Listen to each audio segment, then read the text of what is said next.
Nous avons maintenant, donc, avant la petite conclusion que je vais faire dans la suite du colloque, une intervention de M. Salvatore Donofrio de l'Université de Palerme qui va essayer de synthétiser tout ce que nous avons dit, découvert et discuté. Merci beaucoup d'avoir accepté ce rôle difficile et puis on se réjouit de vous entendre. Merci.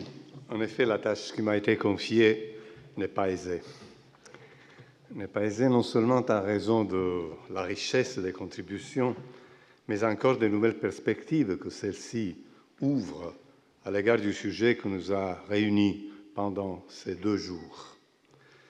Car, comme toutes les rencontres destinées à produire des effets durables, les réponses apportées comptent davantage si elles ne se bouclent pas sur elles-mêmes et se révèlent capables d'engendrer de nouvelles questions. Or, de ce point de vue, ce colloque a été une vraie réussite. Ce dont nous sommes redevables à M. Romer et à M. Gonzalez, ainsi qu'à tous les intervenants et à ceux qui ont animé la discussion. Je me suis permis de reproduire la couverture de mon livre que gentiment hier M. Romer a montré à l'ouverture du colloque.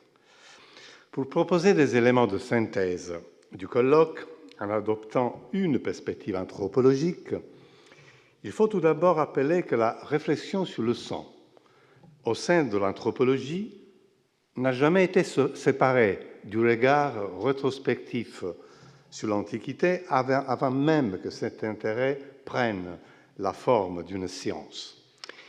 Il suffit de penser aux observations d'Hérodote sur les Scythes dans le 4e livre des Histoires, ainsi qu'à celles du père Joseph-François Lafitau, qui prôna ce rapprochement dès le titre de son livre, « Les mœurs des sauvages américains comparées aux mœurs des premiers temps », ou encore à des auteurs comme Robertson Smith ou Hubert Amos, dont les paradigmes théoriques sur le sacrifice, aujourd'hui en grande partie obsolètes, ont été bâtis sur la lecture des Védas ou des textes bibliques, au contact des études sur le monde gréco-romain, sur l'Égypte ancienne ou la Mésopotamie. Les contributions de ce colloque ont montré, sans conteste, que les sciences de l'Antiquité, elles aussi, bénéficient des résultats obtenus de la discipline ethno-anthropologique. En d'autres termes, entre nos disciplines a toujours existé ce que l'on pourrait appeler une tension productive. Car, d'une part, les sciences de l'Antiquité doivent s'efforcer de ne pas sous-estimer l'importance des invariants dans l'étude de cas particuliers. D'autre part, l'anthropologie ne peut pas oublier que sa démarche se fonde sur l'existence de données ethnographiques récoltées sur le terrain. Pour illustrer la fécondité de cette contagion à double sens, vous me permettrez d'évoquer mon étude sur l'autoflagellation rituelle qui a lieu encore de nos jours à Pâques dans quelques petites villes de Calabre.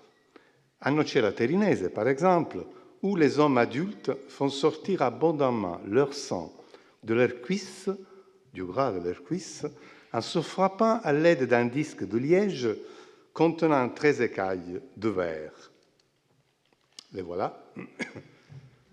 Une sert celle de droite pour faire affluer le sang, l'autre pour le faire sortir. Et voilà. Le vendredi saint ou le samedi saint. Tout le monde est obligé à le faire face à la statue de la Vierge, une pitié. On reviendra sur cette image à la proposer à nouveau, sous peu. Là, c'est Verbicare, c'est pas Nocera Terinese, c'est pas loin, où, à part la différence dans les habits, il y a bien des constantes.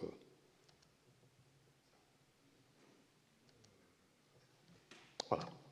Le vatiente, littéralement celui qui se frappe, subit un processus de féminisation qui nous permet d'accéder à la compréhension de ce rituel de sang.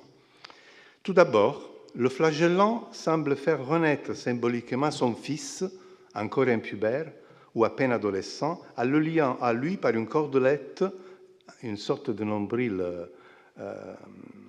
de cordon ombilical symbolique, qui va du nombril de son fils, cette cordelette, au dos de sa colonne vertébrale, où, selon la tradition, son sperme est censé circuler.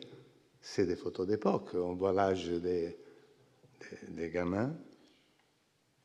Là, c'est une photo d'il y a 2 ans. À cette appropriation symbolique du pouvoir génésique des femmes, afin de légitimer la domination masculine, comme on le rappelait hier, un autre élément s'ajoute. Le vatiente, le flagellant, endosse une couronne d'épines touffues qui n'est pas posée directement sur sa tête, comme dans le cas de ceux qui portent en procession la statue de la Vierge.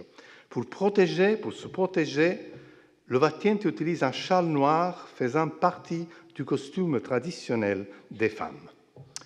Enfin, il se saigne, entre autres, devant des pousses de blé que les femmes font germer à la maison et déposent traditionnellement dans le reposoir, l'hôtel du reposoir du Jeudi Saint, pour les mettre dehors et les exposer au passage des vatienti.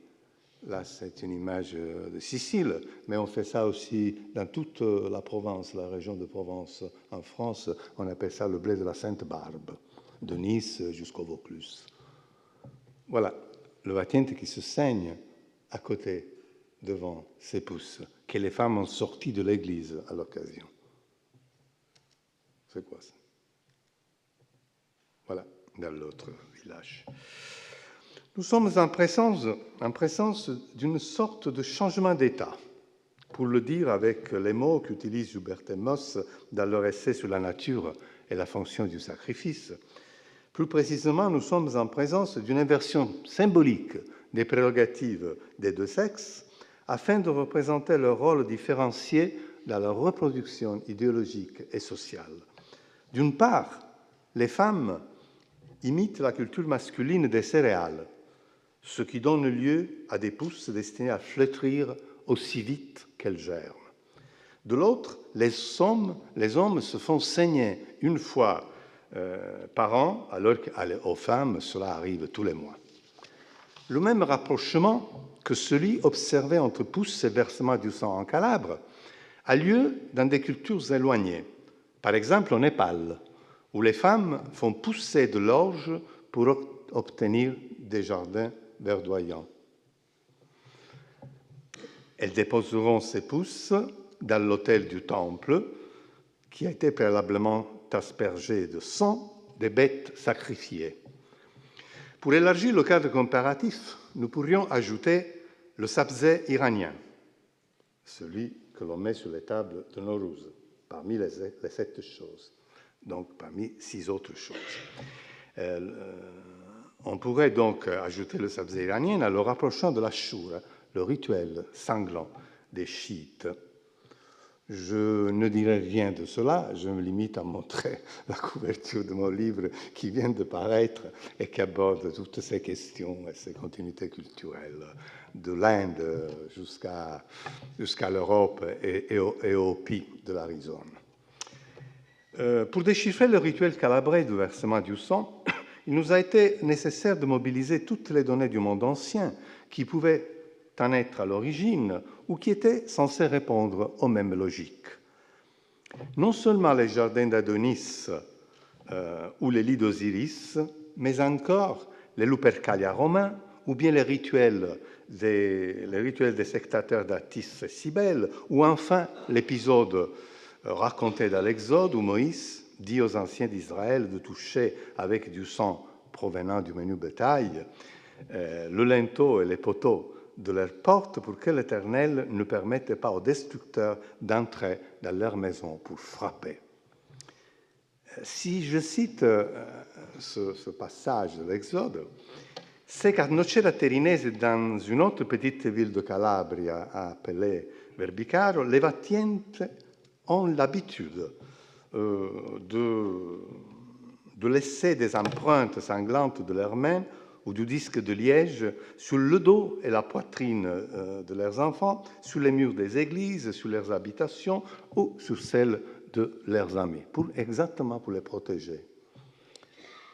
Si je me suis permis d'évoquer mon étude d'un rituel sanglant, c'est parce que je crois avoir reconnu dans votre travail des axes qui ramènent de manière incontournable à des logiques universelles dont témoignent, entre autres, les réflexions de Françoise Héritier sur les fluides, et notamment sur le sang. Un premier axe, parmi les plus importants, émerge du colloque et concerne les différentes formes de sacrifice, objet sur lequel les anthropologues n'ont jamais cessé de s'interroger. La nécessité d'un ordonnancement des actes sacrificiels, de par la variété des usages rituels du sang, a été envisagée par M. Romer, dont la saisie d'une même fonction de protection du sang, à partir non seulement des similitudes, mais encore et surtout des différences entre les rituels d'Exode, racontés dans l'Exode, comment dirais-je, se révèle un outil méthodologique précieux, car il s'appuie sur une logique de distinction qui n'est pas loin de celle qui a permis à Lévi-Strauss de débroussailler la confusion entourant le concept de totémisme. Là, la remarque de Dominique Charpin sur la caractérisation non sacrificielle de l'immolation de l'âne est à ce propos exemplaire. En d'autres termes, vos travaux vont exactement dans la direction d'un projet d'étude de plus en plus urgent en anthropologie. Faire la critique du sacrifice de la même manière que Lévi-Strauss l'a fait du totémisme, le totémisme aujourd'hui.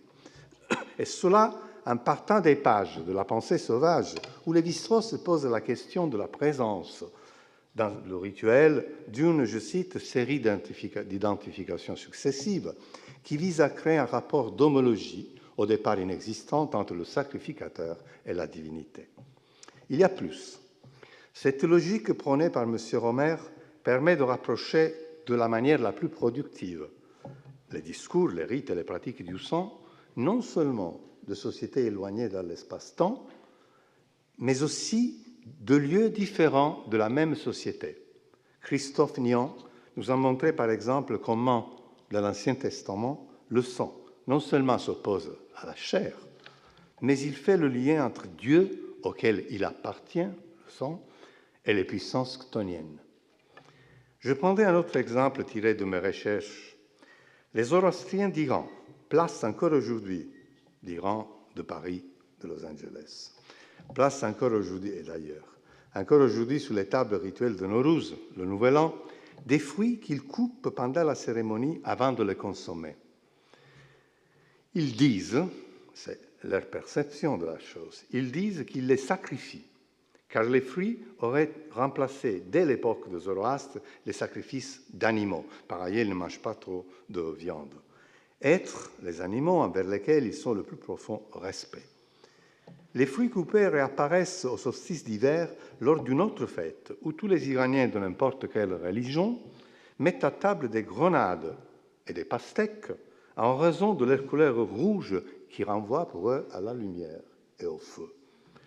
Cette logique des distinctions, pourrait-on l'appeler, a permis à Laura Battini d'explorer les différentes qualités du sang que l'on fait couler lors des sacrifices animaux par rapport à l'opposition pure-impure, une opposition présente dans tous les univers religieux. Cette opposition et le caractère ambivalent du sang dans le monde gréco-romain ont été au cœur de la contribution de Philippe Bourgeot. Dominique Charpin et Vérène Chalandard se sont interrogés respectivement sur la nature du sang utilisé pour les alliances à l'époque paléo-babylonienne et sur les différentes qualités du sang utilisées en Mésopotamie dans les pratiques thérapeutiques. Je voudrais également dire un mot sur la notion de rite de passage, appliquée par Alfred Marx à cette catégorie spéciale du rite de sang qui est le sacrifice pour le péché. On voit bien que les distinctions proposées par M. Marx et les éléments du rite qu'il nous a présentés permettent d'aller au-delà de la notion de Van Gennep, qui est l'auteur de la notion de rite de passage. Et avec Victor Turner, il s'agit de valoriser davantage la dimension symbolique ambivalente associée au moment liminaire des rites de passage. En effet, vos travaux aussi, et je pense notamment à Julia Reider, David Amidovitch ou Jacqueline Chaby, ont particulièrement insisté, et c'est un deuxième axe du colloque, sur la caractérisation du sang non pas seulement comme substance, mais aussi, mais encore comme terme de relation, pouvant faire l'objet, c'est un élément que je souligne, de maintes manipulations symboliques. On retrouve celle-ci dans les croyances des Samo du Burkina Faso, comme dans la pensée scientifique et savante, dans l'Égypte ancienne, comme en Sicile ou en Sardaigne. Le système mis en place par Aristote dans la génération des animaux est à ce propos exemplaire, car, selon lui, comme l'a relevé Philippe Bourgeot, il n'y a que les hommes qui, grâce à leur chaleur, sont capables de transformer le sang en lait, alors que les femmes qui perdent leur sang, de nature froide, les femmes peuvent seulement le transmuer en lait, en partant de la nourriture, les hommes comme les femmes, qui se transforment en sang, selon la conception d'Aristote. C'est à partir de l'étude de ce système que Françoise Héritier a élaboré ce qu'elle appelle une chaîne de concepts associés, ce dont ont témoigné beaucoup de contributions, celles de Valérie Chalandard, par exemple, et notamment celles qui ont insisté sur la dimension chromatique liée au sang. M. Grimal nous a montré, par exemple, qu'en Égypte ancienne, non seulement le lien entre le sang et le lait est très strict, c'est un des rares à avoir insisté sur cet aspect de prolongement, mais la couleur rouge du sang évoquait la violence et la mort, alors que, mais aussi la vie, et à travers la vigne, la vie éternelle. De même, Valérie Matoyan a souligné le processus de sémantisation des différentes fluides corporels par rapport à leur couleur. De ce point de vue, le vin versé sur les blessures des vatienti, vin qui est presque du vinaigre, ce qui nous rappelle quelque chose des évangiles. De ce point de vue, le vin versé sur les blessures des vatienti à Nocera Terinese va bien au-delà de la fonction cautérisante qui lui est propre. Un troisième axe de réflexion était celui du rapport à l'ennemi, rapport qui en anthropologie était mis particulièrement en valeur par les collègues amazonistes. Parmi les trois modes constitutifs du lien social, le don, l'échange et la prédation, nous avons choisi le dernier afin de montrer comment le versement de sang dans la guerre et dans les pratiques cannibales en Amérique et au Proche-Orient peuvent être rangés par inversion dans un même groupe de transformation. Lionel Marty nous a amené au cœur du rapport à l'ennemi en se demandant si les Assyriens, d'après le traitement qu'ils faisaient subir à leurs adversaires, étaient sanguinaires. Je crois qu'il a répondu oui. La contribution d'Agnès Anna Motisinagi pose une question analogue. En comparant ces données avec celles sur le cannibalisme des Tupinambas de la côte ouest du Brésil, on constate une première inversion dans le rapport à l'ennemi. Première inversion donc. Motisinagi nous a montré que la force sacrée du sang humain dans l'imaginaire antique relève aussi des accusations réciproques, des imputations réciproques de cannibalisme, alors que celui-ci n'est pas avéré.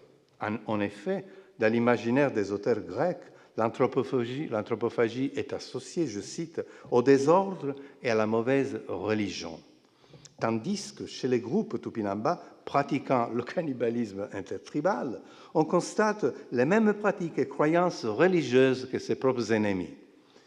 Les dieux Arahuete, étudiés par notre collègue Eduardo Viveros de Castro, étaient eux-mêmes cannibales.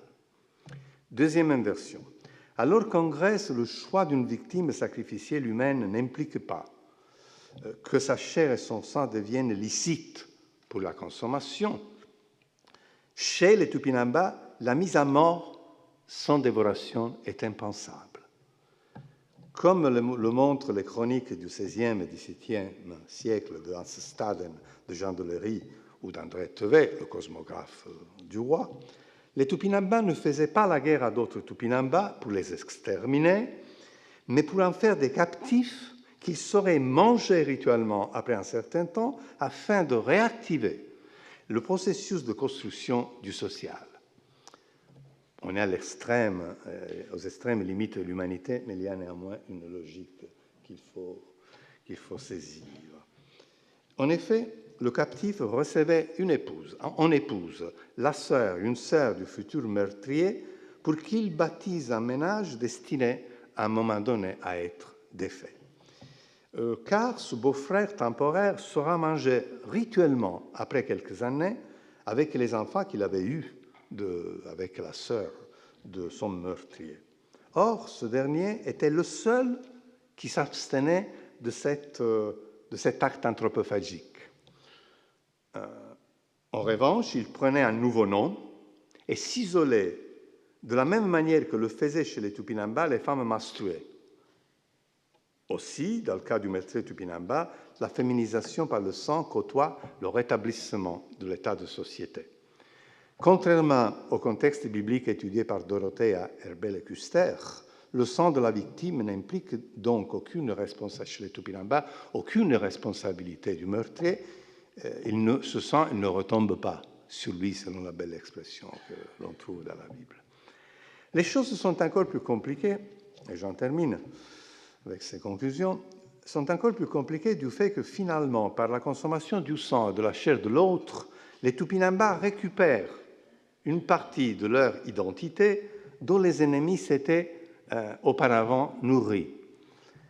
C'est la soi-disant altérité constituante, selon la belle formule de notre collègue Philippe Erickson, formule qui est peut-être applicable au mythe babylonien d'Atrahasis, dont nous a parlé Nels Ziegler, et de manière plus subtile aussi aux connotations du sang en Zacharie 9, qui ont été étudiées par Hervé González. Par rapport aux différentes parties de ce texte, on peut remarquer en effet un glissement sémantique fort intéressant, car on passe d'un tabou alimentaire du sang qui oppose l'ensemble de l'éventail au grec, on l'oppose à la consommation métaphorique du sang de l'ennemi par les mêmes guerrières d'Israël. Ils dévorent, dit le texte. Ils boiront le sang comme si c'était du vin.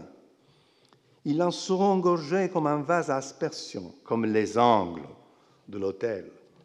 On retrouve cette idéologie sanguinaire dans des expressions encore courantes en Italie du Sud, comme par exemple « sang », que tu puisses verser ton sang du cœur. Et en se référant à l'ennemi, je dois en boire le sang. Je voudrais mettre terme à cette conclusion en évoquant encore une étude anthropologique de Claude Lévi-Strauss, qui, dans un article magistral publié dans l'Homme, Exode sur Exode, le deuxième Exode en italique, le premier en romain, rapproche le rituel d'imposition de l'étui pénien chez les Bororo du rite de circoncision du fils de Moïse et de Zipporah raconté dans l'Exode. En dépit de leurs différences, ces deux rites sont en rapport de symétrie inverse. Et leur exégèse, écrit Lévi-Strauss, je cite, se heurte aux mêmes problèmes et suscite les mêmes questions. Ces problèmes et questions pourront nourrir d'autres rencontres et consolider les liens d'amitié qui se sont créés lors de ces deux belles journées d'études.